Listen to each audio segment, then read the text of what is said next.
Hello, friends. Welcome back to another episode of your podcast.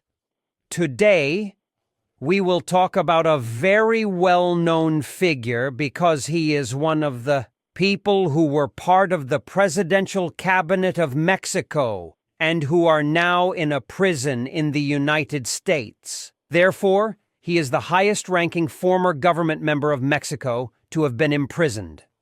Obviously, we're talking about Genaro Garcia Luna, originally from Mexico City. Here, I'm going to show you a picture of him.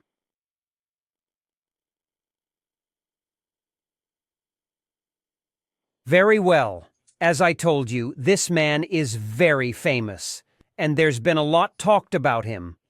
But how did his story begin in the field of public security? Well, this friend, one of his first jobs was at CISEN, which was the National Security and Investigation Center and was the main intelligence agency of the Mexican government. From there, he began to climb step by step in the security institutions. After that, Garcia Luna became part of the Federal Preventive Police, specifically to the Intelligence Coordination for Prevention, which was headed by Garcia Luna himself.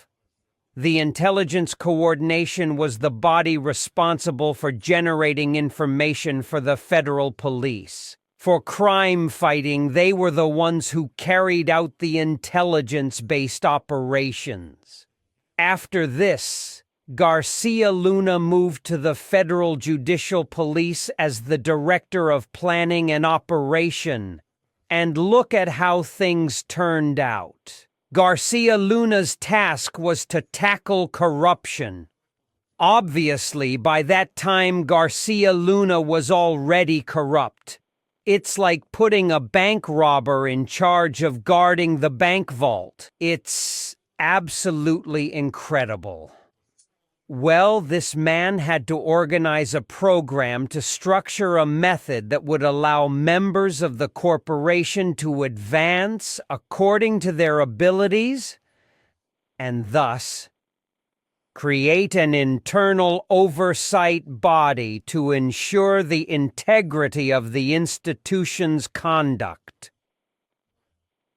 Well, that was Garcia Luna's task. And together with a team of collaborators, he immediately began working on the new corporation, designing a new police force with methodological doctrine, systems, and operational strategies. Together, they combined the knowledge and experiences of intelligence organizations and police from various parts of the world. The next step for Garcia Luna, it was the AFI, which was the Federal Investigation Agency. But to understand all of this, you have to see that before the AFI, there was the Federal Judicial Police.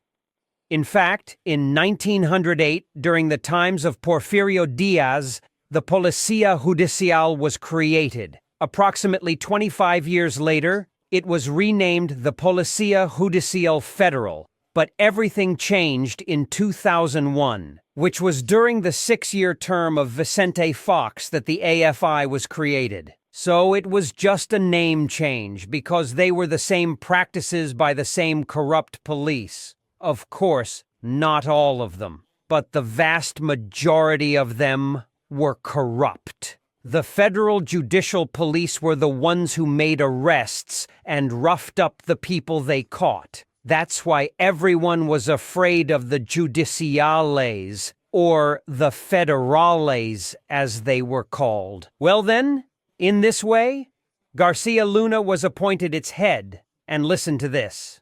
The Federal Investigation Agency was created with the participation of the Mexican people. Since some of the victims of nap kids donated equipment for the agency.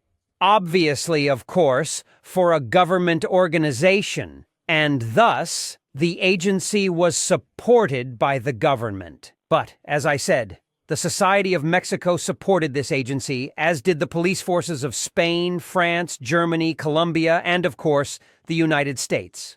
They all provided technical and professional support and training, because supposedly the AFI would be the best police force in Mexico. In fact, the FBI provided methodological, technical support and trained the members of the AFI, transforming it in the elite of the police of Mexico. Basically, it took the experience and knowledge from security models in Europe and North America and based the agency's operation on 4 pillars: planning, collection, analysis, and exploitation. This is how the AFI became an agency with the investigative capability to combat the structure of organized crime.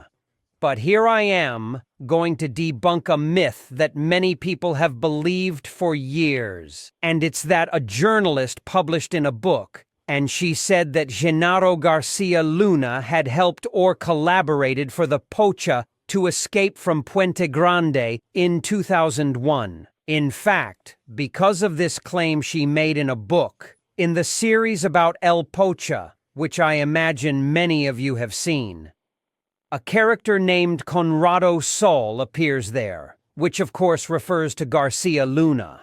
And in the Pocha series, Conrado Sol helps Pocha leave dressed as a police officer, supposedly entering the prison to conduct an operation and giving Pocha a uniform. And he dresses up and leaves alongside all the other police officers.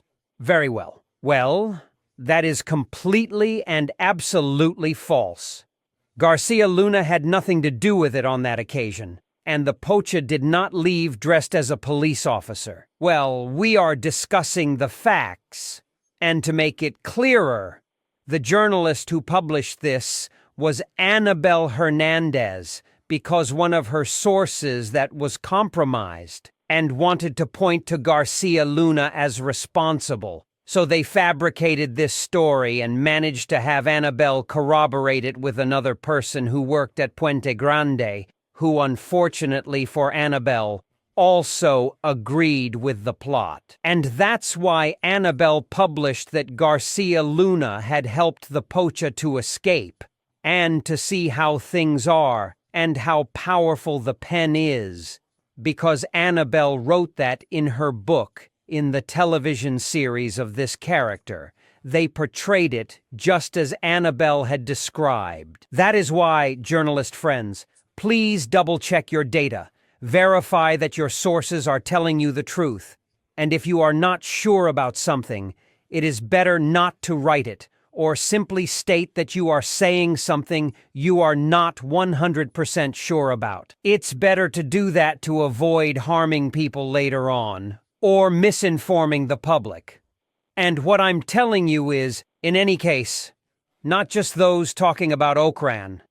And indeed, journalist friends, if you need information and I can help with something, I'm here. Don't hesitate to call me.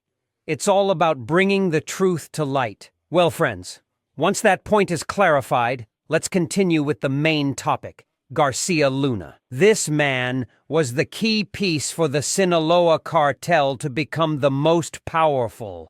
And I'm going to explain why, but to help you understand, I'll give you a bit of context first. In the year 2001, as you know, the Pocha escaped and formed an alliance with the Yoma to fight against the Arellanos. All right, so at the beginning of the year 2002, with the AFI now operational, as we know, under Garcia Luna's leadership.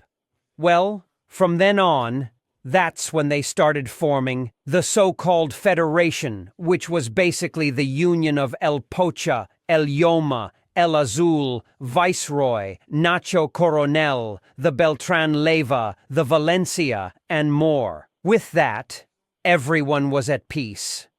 Well, among themselves they collaborated and worked together, but there was an enemy, which was the Arellano family, so the focus was against those from Tijuana. Then Garcia Luna starts receiving payments from the Federation and also joins the offensive against those from Tijuana. By this time, the Federation was still working with the Gulf Cartel, moving and transporting merchandise there.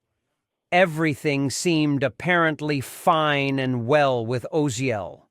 So everyone was very happy because the agency that had more power to fight Ocran was with them, which was the AFI. So, in short, the Federation had its uniformed army, which was called the Federal Investigation Agency. In fact, here I am going to show you a video so you can understand what I am talking about, what the Federal Investigation Agency was for the Federation.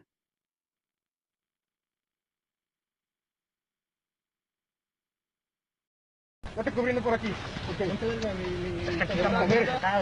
Hace uno. Estoy adelantando al picó. O sea, aquí a la picó. Acá, esto. Aquí, párate. Vete por ahí.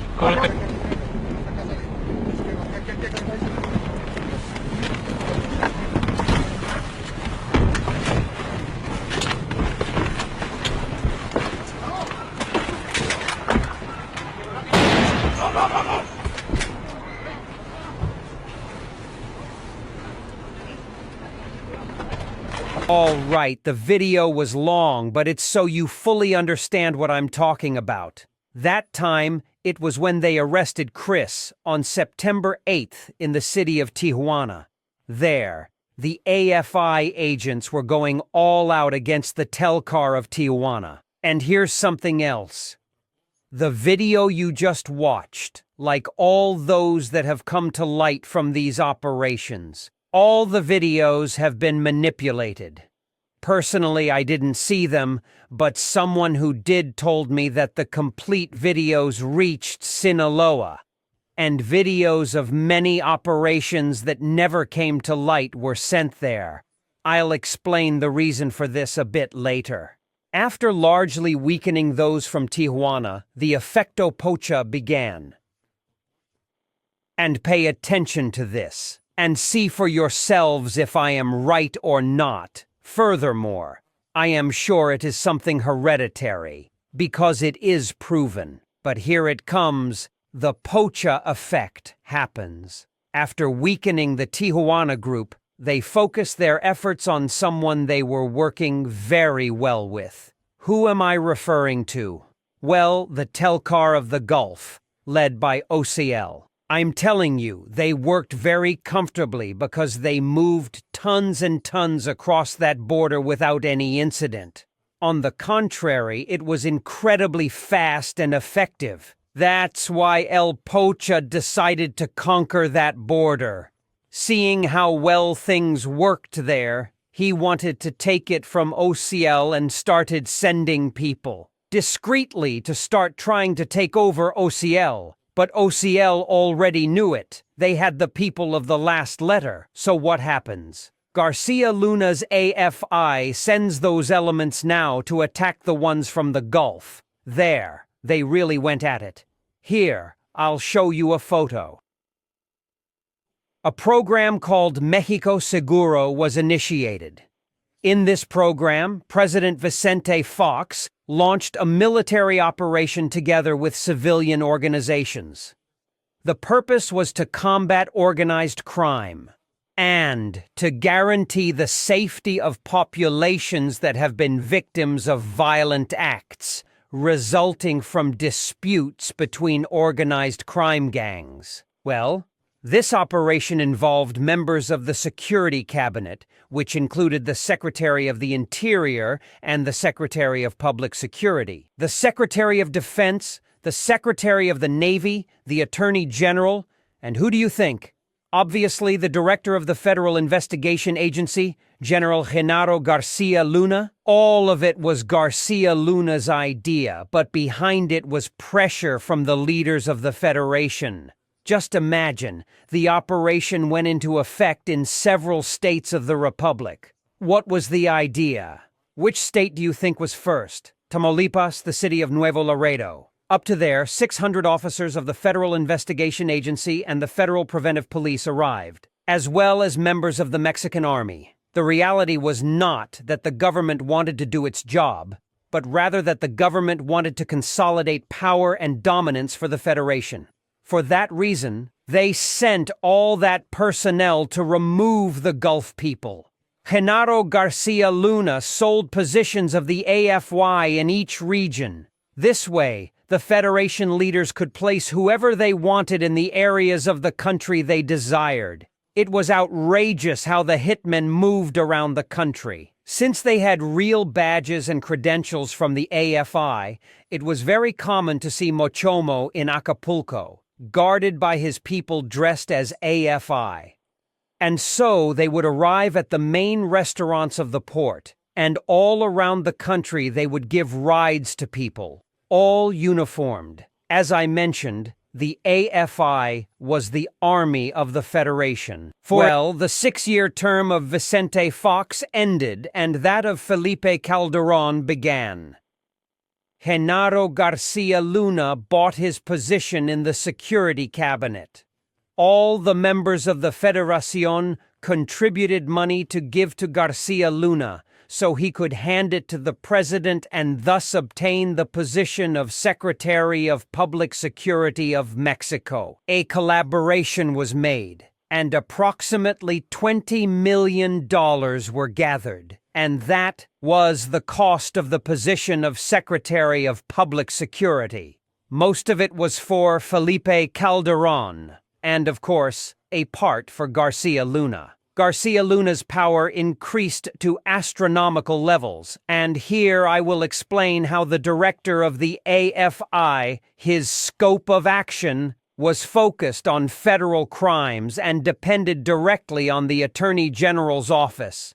And so his role was limited to specific cases handled by the Attorney General, such as organized crime, drug trafficking, money laundering, and high-impact crimes. But he did not have control over the general public security strategy for the entire country and did not have much power. And I say this because in reality he did have some influence, but not as much weight in the country's security policy. As Secretary of Public Security, Genaro Garcia Luna was responsible for designing, coordinating, and executing Mexico's national security policy.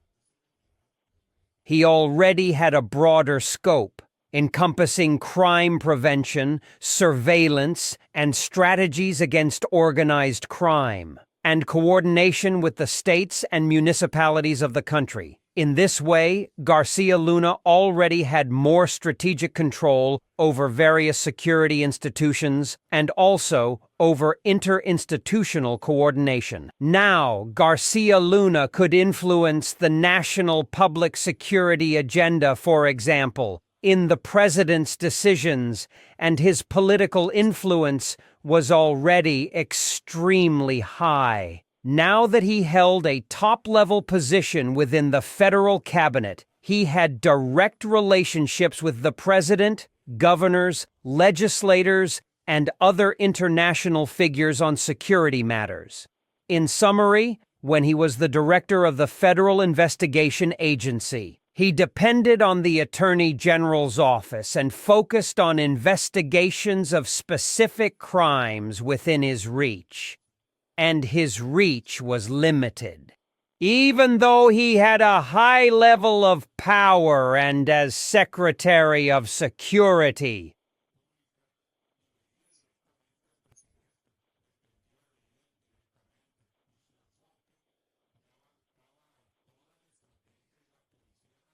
The National Security Police and the National Security Policy, and had operational power at the highest level throughout the country. Here is a photo when he was already Secretary of Public Security. Can you see in the photograph how Garcia Luna appears beside President Felipe Calderon and the Secretary of the Interior, with the Secretaries of Defense and Navy behind them?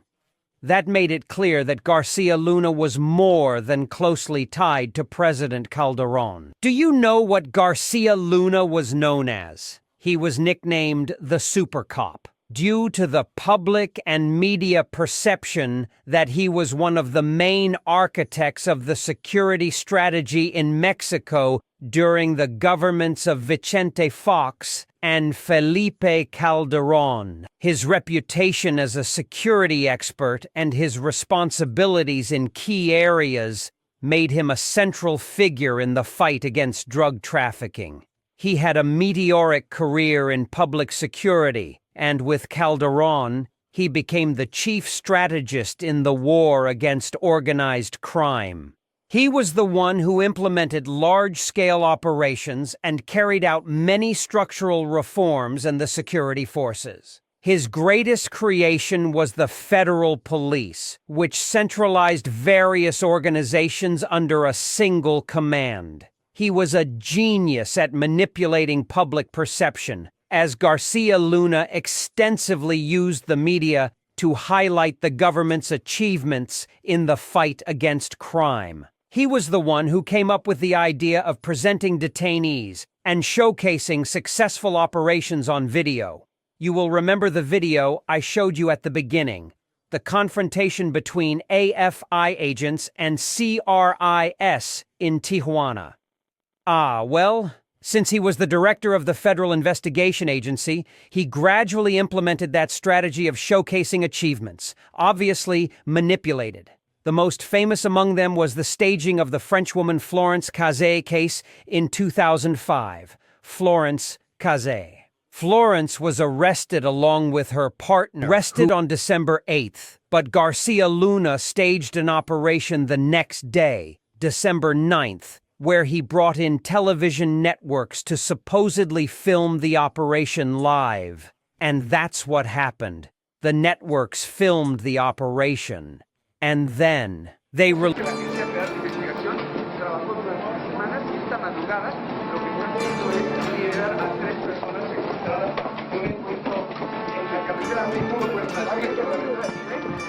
como tú ves, inventando a lo bestia un ratito. Nosotros estamos también aquí, pues, conociendo los datos en estos momentos prácticamente en vivo de lo que está pasando, lo que se puede adelantar. Se trata de 3 personas. Una presente, este pequeño al parecer tiene 8 años. Y hay una persona también que no tiene nada que ver, pero ellos estamos hablando de cómo está sucediendo esto. Pues lo que sabemos es que también el jefe de la banda está casado con una mujer de origen francés, que esto, levanta la cabeza, levanta la cabeza. ¿Cómo te llamas? ¿Cómo te llamas? ¿Israel qué? Quite the Hollywood producer, this Garcia Luna, right? But as nothing can be perfect, time later, after several complaints and investigations, it was revealed that this operation and those arrests had been carried out a day earlier and elsewhere. It was entirely a setup organized by Garcia Luna just for the TV networks so that he could emerge, or rather, his police appeared as heroes. The declarations and testimonies were all fabricated solely to showcase the success of his police, and obviously, it was an act of media manipulation. But it all worked for him. And that's why he was called the Super Cop. For many people and various news outlets called him a traitor, claiming he had supposedly betrayed his country because he was in charge of public security. He was colluding with the Ocran, but in my view, that is not correct. Since this person did not reach the position of Secretary of Public Security because of his achievements or merits, absolutely not. He got his position because even before he started working as director of the Federal Investigation Agency, he was already corrupted by organized crime. And when he was director of the Federal Investigation Agency, the leaders of the organizations gave him a lot of money, millions of dollars, and placed a lot of people to ensure he looked good. And as I already mentioned, he bought his place in Felipe Calderón's cabinet with money coming from the cartels. So, in reality, he worked for the cartels. That's why he was able to obtain his position in the security cabinet. If the Telcar hadn't given him those $20 or $30 million, he wouldn't have been the Secretary of Public Security. So, in my opinion, those who judge him as a traitor are mistaken because he wasn't a politician. Those politicians who are chosen by the people, elected by the popular vote of the citizens, and who later become corrupt, all of them reach those positions based on the citizenship. So, they owe their position to the people, to them. Later, they turn their backs and look out for their own interests. That, to me, is betrayal, because they are there because of the citizens. As I already told you, he gained the position because of the Ocran. So that's why I believe he is not the traitor. He worked for the Ocran from before, and the Ocran bought his position. So for me, that's not betrayal. Of course, that's my perspective. Everyone can have a different opinion. To me, he didn't betray his real bosses. And the reality is that his boss in the government, Felipe Calderon, he was aware of at least 85% of the deals Garcia Luna had with the Telcar. Well, this Secretary of Public Security handed over the main airports of Mexico on a silver platter to the Telcar. For example, Garcia Luna placed his accomplices in key positions at the airports, and the operations began in an unprecedented manner. For instance, at Mexico City's airport, merchandise was received through suitcases on commercial flights. Each flight could carry 300 losky and everyone was paid for. From the baggage handlers who unloaded the luggage, which was obviously well marked to avoid mistakes, and after this, they would hand them to the federal police, and they would then move them to the official patrol cars, with each suitcase holding a maximum of 25 or 30 losky. And they delivered the merchandise a few blocks from the airport at a nearby restaurant. They also worked with cargo planes, where they loaded up to 5 tons, and the plane would arrive directly. They would unload it in the federal police hangar every time, as well as with private flights or charter flights coming from Central America with flight plans, and obviously all the airports also handed over all the control checkpoints on the highways where they had X-ray scanners. They were all sold off, not a single one. That was not. All over the country, Garcia Luna also had partnerships in the merchandise business because sometimes his people would seize merchandise, and Garcia Luna would resell it to the cartels, of course. And the Telcar had access to that. I say this because I have spoken with people who knew and were face-to-face with Garcia Luna, and that he himself took them to the Federal Police Command Center, there to Plataforma Mexico, and showed them everything they had. Obviously, these were people working for the Sinaloa organization. Another very important thing that Garcia Luna facilitated for the Telcar was that he connected everyone with some Israelis. Since they sold call interception systems, these were very expensive pieces of equipment that could start from $100,000 and go up to $3 million. And Garcia Luna was showered with gifts, watches worth hundreds of thousands of dollars, trucks, apartments, properties, and so on. In fact, Arturo Beltran that has never been disclosed. Garcia Luna asked the Pocha to do him a favor by resigning someone, because he discovered that person was all the information that went through Garcia Luna ended up in the hands of the Telcar leaders. A lot of people were let go because Garcia Luna passed those names to the organizations. People who were informants. Clearly. Many operations were unsuccessful because of Garcia Luna's intervention.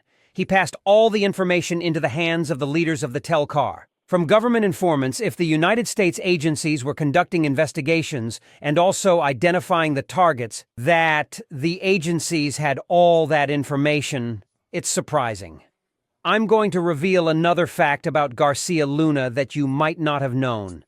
This man's ambitions were definitely grand, but Garcia Luna sent more than 3,000 federal police officers to Ciudad Juarez to seize that area for those from Sinaloa. But the ones from Juarez didn't give in, thinks that the Pocha had the most control over Garcia Luna. The reality is not that. The truth is that he was the one who had the least control over Garcia Luna. The one that controlled Garcia Luna the most was Arturo Beltran, since Arturo met him in person and regularly met with Garcia Luna in Mexico City or in the state of Morelos. Auspice for the Telcar. Several key Tolerospice from Pocha's and Yoma's organization would get into the federal patrols and go carry out operations against the enemies. It was quite funny. When Manuel Torres got in with the Federals, everyone was in uniform, but Manuel, with cowboy boots, stood out a lot, and he stood out from the other federal agents, but I'll tell you about that another time. Very well. Garcia Luna asked the Sinaloa leaders, in order to further justify the attack against the Beltran, he asked them to resign or to ambush federal police officers, but to do it in a way that made a lot of noise so that he would have more power to turn more of the government in favor of those from Sinaloa. Because at that time the government was very divided. Some were with the Beltran Leyva and others with those from Sinaloa. Well, as said and done, the Pocha that what was happening, that they were paying him $1.5 million each month for that. How were these failures occurring? And Garcia Luna told them that he could not do anything because that ship had been tracked by the DEA since before it left the port there in South America, and that the DEA itself had informed him and passed the information to the Navy, and that's why they made that seizure. That he couldn't do anything about it anymore. But just look. Garcia Luna got them an official DEA document that contained the entire report on how the operation had started. And there, in that report, in that document, it said that the shipment had been set up by an informant and was being monitored from before it left Colombia. So the blame was on the Colombians. And thanks to that document that Garcia Luna got, Arturo and Lobo didn't have to pay the Colombians anything at all. About when they almost caught El Pocha in Los Cabos, Baja California Sur, in the year 2012. Given that the orders came from the presidency, I must acknowledge that. However, this prosecutor was a piece of trash. Never mind the corruption. He was a thief, scum, extortionist, and murderer. But since that's another topic and another possibility that Garcia Luna might become another member of the cartel of informants, only time will tell. Well, that was all for this man who walked between two worlds, the Ocran and the government. He thought he would come out unscathed.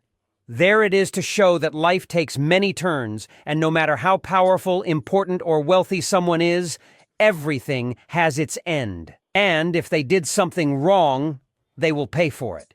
Well, this is it for today's episode, friendes. I hope you liked this episode. I had to summarize it a lot, because I could easily spend more than 4 hours telling you all about Garcia Luna's criminal acts. But it's better if I tell you little by little in small stories. Well, friends, follow us on our social media, Instagram, TikTok, Facebook, X. And remember, we have raffles and gifts to celebrate the first year of this podcast. So become members on YouTube, Patreon, or Spotify, and also subscribe to YouTube so you can enter the raffles. I say goodbye with a big hug, and you know, the unique and real narrative of the world of Ocran can only be found here. See you in the next episode.